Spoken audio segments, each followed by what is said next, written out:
Hi guys, so I'm going to show you guys my red velvet recipe. I'm going to be making that up for a customer. So I'm going to show you what I'm going to be doing. So in the bowl, mixing bowl here, we have equal parts flour, sugar, so 14 ounces each. I always measure everything out. I don't know what that is in cups because a lot of the stuff I do is in ounces. So 14 ounces sugar, 14 ounces of all-purpose flour, 2 tablespoons of cocoa, and then we have a teaspoon of salt and a teaspoon of baking soda. And then we're just going to put that all into the mixer and then mix that up. We're just going to put this attachment here and we're going to mix that just on low just to kind of get everything combined. We're not really doing much else besides just mixing everything up right here. Okay, so now let me see if you guys can see my bowl here. Let me move it over so you can see. Okay, in this bowl I have 6 ounces of melted butter. So 4 ounces is a stick, so it's like a stick and a half of butter. But again, it's better to weigh it out. And then we're going to add to that our buttermilk. And we have our scale here. And we're going to do 8 ounces of buttermilk. So we're just going to pour this in till we get to our 8 ounces. And if it goes like a couple points over, not a big deal.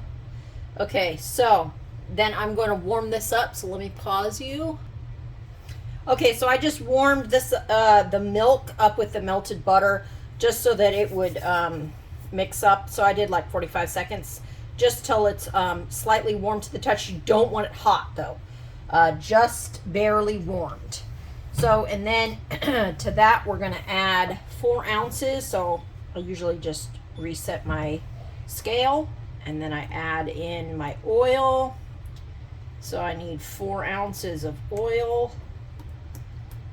And then we're just doing all of the wet into one bowl, and then this saves it so you don't have to do as much.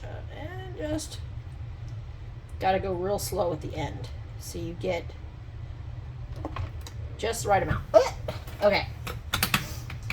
All right, so there we go. And then we're going to need vinegar because this is a red velvet. So red velvet has vinegar and buttermilk in it. So it's a tablespoon of vinegar. Ooh, it's strong. And then we do a teaspoon of vanilla. You can add more if you want it strong.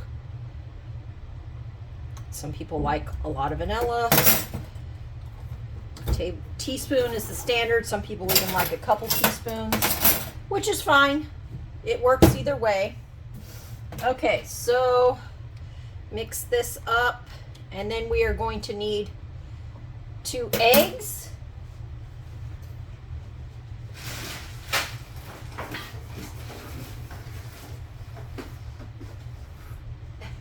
Which I forgot to have over here. So we just crack in 2 eggs, and you want your eggs to be room temperature so that you're not, because you're making an emulsion basically when you're making cakes. So you don't want this to be too cold straight out of the fridge. So if they're straight out of the fridge and you haven't had them out on the counter, so they're like room temperature to the touch on the shell, you can just put them in a cup of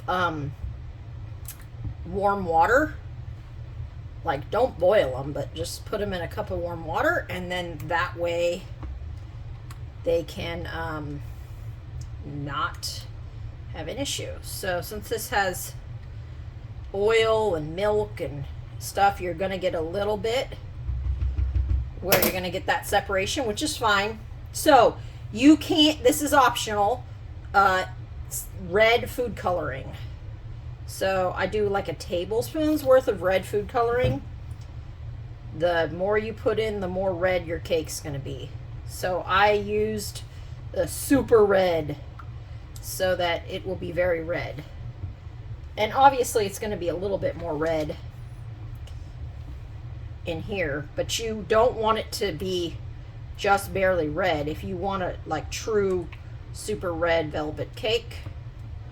So we mix this up, and then you just turn your mixer on. Let me scoot it over so you can see it a little bit. And then you can so you've got all your stuff, and then I just have it on slow. And then I just pour it in. It's not too bad. It's pretty simple to do.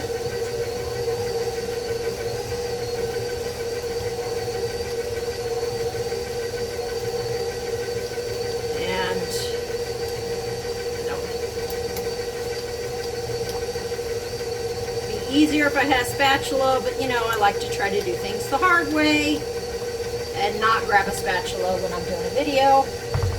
So this, I crank it up just for a little bit. There you go.